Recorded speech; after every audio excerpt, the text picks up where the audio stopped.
अनिल शिरोळे तुमच्यापासूनच सुरुवात करणार आहे, कारण या वेळेला जेवढा सज्जड राष्ट्रीय मुद्दा तुमच्याकडे आहे तेवढा दुसऱ्या कोणत्याच पक्षाकडे नाही. तुमचा एकमेव पक्ष आहे की ज्यांनी पंतप्रधान पदाचा उमेदवार जाहीर केलेला आहे.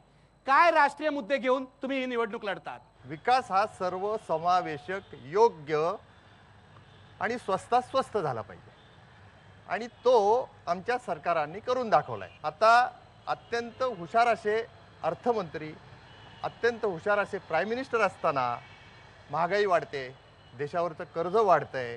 मला असं वाटतं ह्याच्यामध्ये भ्रष्टाचाराचा जो मुद्दा आहे ह्याच्याकडे सरकार लक्ष देत नाही. गुड गव्हर्नन्स ही सर्वाचं उत्तर आहे. तुमच्या मते आर्थिक विकास हा मुद्दा आहे? हो. नरेंद्र मोदी हा मुद्दा नाही.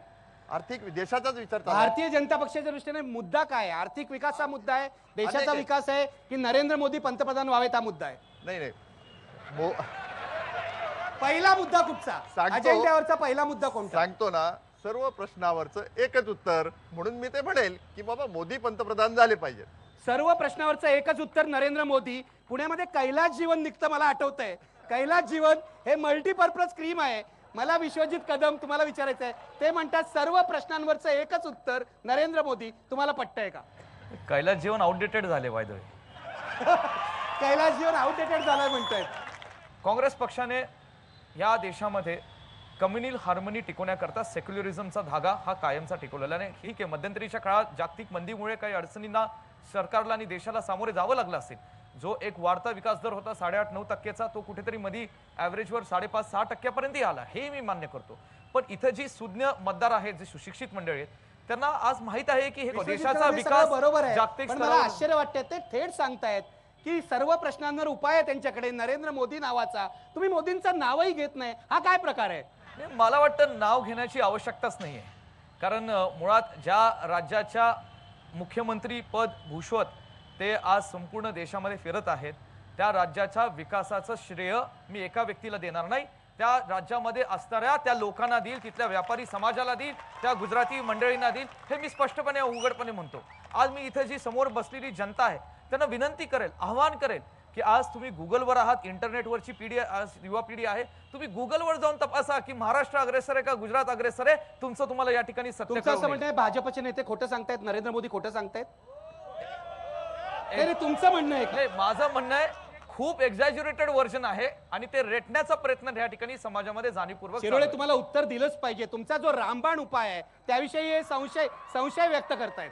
शेवटी ट्रॅक रेकॉर्ड जे 10 वर्षाचं आणि त्यांनी जी तिथे विकासाची कामं केली त्याच्यावरच आम्ही म्हणतोय की मोदी हे चांगले सक्षम पंतप्रधान होऊ शकतात आणि सर्व मॉडेल तुम्ही देशभरात राबवणार. यस.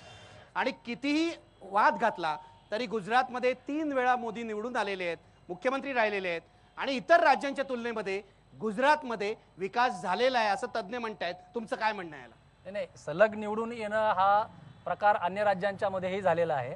भाजपच्या अन्य मुख्यमंत्र्यांचंही आहे, पश्चिम बंगालमध्ये आपण बघितलेला आहे. त्यामुळे तो काही निकष एकमेव निकष असू शकत नाही. गुजरातच्या विकासाचा फुगा काही चॅनल्सकडून फुगवला गेलेला आहे आणि त्याला टाचणी लावायचं काम अरविंद केजरीवालांनी फार व्यवस्थित केलेलं आहे. त्यामुळे विकासाचा तो फुगाच आहे. पण मला सगळ्यात जास्त मुद्दा इथं महत्त्वाचा मांडायचा आहे की नरेंद्र मोदींनी आपलं नेतृत्व आपल्या पक्षामध्येही ज्या पद्धतीनं थोपवलंय आणि देशावरही ते ज्या पद्धतीनं थोपू पाहत आहेत, तो या देशातल्या लोकशाहीला आणि सामाजिक ऐक्याला मला फार मोठा धोका वाटतोय. कुणीतरी एक कठोर प्रशासक दिल्लीत आला की सगळे प्रश्न सुटतील ही मांडणी फॅसिझमकडे नेणारी आहे. थोडक्यात त्यांचं एका वाक्यात सांगायचं तर नरेंद्र मोदी हुकुमशाही प्रवृत्तीचे आहेत असं त्यांचं म्हणणं आहे. हुकुमशाह म्हणणं विदाऊट पुराव्याशिवाय काही म्हणणं. दुसरं असं तुमचं असं म्हणणं आहे केजरीवाल यांची सवय जी आहे पुराव्याशिवाय आरोप करायची, ती वारे नाही लागली. वारे उत्तर द्या. वारे तुमच्यावर त्यांनी आरोप केलाय, उत्तर द्या तुम्ही. नाही, हा मुद्दा असा आहे की याच्यासाठी कोणत्याही पुराव्याची गरज नाही. भारतीय जनता पक्षाच्या अंतर्गत काय चाललंय ते बघितलं तरी याचं उत्तर मिळेल असं मला उत्तर देता तुम्ही आधी का अरुण भाटियांचं पण ऐकून घ्या ना. कदाचित ते तुमच्यावर टीकाच करतील असा माझा समज आहे. त्यांची भूमिका वेगळी असेल तर मला माहित नाही. नरेंद्र मोदी आणि विकास ही प्रतीक आहेत भारतीय जनता पक्षाच्या या निवडणुकीतल्या प्रचाराची. हो साहब, नरेंद्र मोदी ने अर्बन एरियाज में काम किया है, रजिस्ट्रेशन को कंप्यूटराइज कर दिया है, टैक्सेस रैशनलाइज कर दिए हैं, मिडिल क्लास खुश है. लेकिन उसी वर्ग के लिए अगर गुजरात में आप गांव में जाएंगे तो वही चित्र दिखेगा. खराब रास्ते, इंजीनियर पैसा खाता है, स्कूल में टीचर नहीं आती है, अस्पताल में दवाखाना में सरकारी डॉक्टर नहीं मिलता है, वही परिस्थिती है, काही फरक नाही. लोकपाल बिल ला त्याने पाठिंबा दिला. साहब ये वो लोकपाल बिल है जो इतना बड़ा शेर है जिसमें एक भी दांत इन्होंने नहीं रखा है. ये तो एक पोस्ट ऑफिस बनाया है इन्होंने लोकपाल का.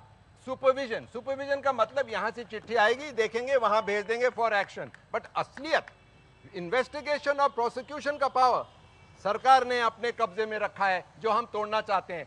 ये किस किस्म का लोकपाल है? भाटियाजी, मला एक प्रश्न निर्माण होतो तुमच्या या बोलण्यातून, तुमचं बोलणं ऐकल्यावर, की या शहरामध्ये पुणे लोकसभा मतदारसंघामध्ये आम आदमी पक्षाचे 2 उमेदवार आहेत का, असा प्रश्न मी निर्माण होतो. कारण तुम्ही हे जे बोलतायत तेच काही दिवसापूर्वी आम्ही अरविंद केजरीवाल यांच्या तोंडातून ऐकलेलं होतं की लोकपाल बिल सिंह त्याला दात नाहीयेत वगैरे वगैरे. मग तुम्ही 2 उमेदवार एकाच पक्षाचे आहात का? साहेब मी प्रयत्न केला, तिकीट मागितली, त्यानं दिलंच नाही. तिकीट मागितले, मिळालं नाही म्हणून तुम्ही उभे राहिला. आता मी उभा राहणार. ठीक आहे, तिकीट मिळालं नाही म्हणून ते उभे राहिलेले आहेत, त्यांनी अतिशय स्पष्टपणे सांगितलेलं आहे. पण मला चर्चा पुन्हा नरेंद्र मोदींकडे आणायची आहे. त्यांनी काय म्हटलं तुम्ही ऐकलं, शहरी भागात विकास झाला, ग्रामीण भागात झाला नाही. तिथे जो कापूस शेतकरी जितका खुशीत आहे किंवा आनंदात आहे, इथं आपला आत्महत्या करतोय, अशी अनेक उदाहरणं आहेत ना. प्रत्येक क्षेत्रात आपल्याला देता येतील. टाटांची कंपनी तिकडे गेली, अशा अनेक कंपन्या ह्या गुजरातमध्ये जात आहेत. विश्वजित कदम, तुम्ही उत्तर द्यायला पाहिजे. तुम्ही म्हणताय महाराष्ट्र नंबर 1 आहे, पण ते जे म्हणतात त्याही तथ्य आहे की अनेक उद्योगपती महाराष्ट्र सोडून गुजरातमध्ये जात आहेत. होणारच ना, कारण हुकुमशाही पद्धतीने सर्वसामान्य आणि शेतकऱ्यांच्या जमिनी ह्या लाटल्या गेल्या असतील आणि त्यांना अत्यंत कमी दरात या ठिकाणी पैसे दिले झाले असतील. पण पुन्हा एकदा मी सांगतो, महाराष्ट्र या सगळ्या क्षेत्रांमध्ये आजही महाराष्ट्र FDI मध्ये असेल किंवा डायरेक्ट फॉरेन डायरेक्ट इन्व्हेस्टमेंट मध्ये असेल, हे महाराष्ट्र एक नंबर 1 स्टेट आहे हिंदुस्थानातलं. मला या सेगमेंट मधले शेवटचा प्रश्न तुम्हाला विचारायचा आहे. समजा तुम्ही खासदार झालात, मी अशा शुभेच्छा व्यक्त करतो की इथे जे सर्व उमेदवार उभे आहेत ते खासदार होऊ शकतात. माझ्या शुभेच्छा आहेत सगळ्यांना. मला विचारायचं आहे की तुम्ही जर खासदार झालात आणि नरेंद्र मोदी जर पंतप्रधान झाले, तर आज जे पुणे दिसतंय त्याचा कायापालट तुम्ही पुढच्या 5 वर्षात कराल असं ठामपणे सांगू शकाल का? ठामपणे सांगू शकेल. पण तुम्ही जो आकडा म्हणता 5, आपल्याला मी हा प्रश्न का विचारतो तुम्हाला सांगतो. तुमचे पंतप्रधान पदाचे जे उमेदवार आहेत ते असं वारंवार सांगतात की 60 महिने मला द्या. काँग्रेसला तुम्ही 60 वर्ष दिलीत, मला 60 महिने द्या, 60 महिन्यात मी सगळं चित्र बदलीन. मग तुमच्या 60 महिन्यातल्या बदलत्या चित्रामध्ये पुन्हा आहे की नाही? आहे 100% बदलाल? 100%. नाही तर पुढच्या वेळेला निवडणुकीला उभं राहणार नाही. नाही तसं मी जे काय बघा काय सांगतात, ऐकून घ्या, आपले उमेदवार आहेत. ऐका ना, हे आत्ता जो प्रश्न आहे, नरेंद्र मोदी पंतप्रधान झाले आणि मी खासदार झालो तर समस्या मुक्तच होणार. समस्या मुक्त होणार. हा. हे खासदार झाले आणि नरेंद्र मोदी पंतप्रधान झाले तर देश समस्या मुक्त होणार आहे. विश्वास ज्यांना ठेवायचा आहे त्यांनी जरूर ठेवा. मी मात्र एक ब्रेक घेणार.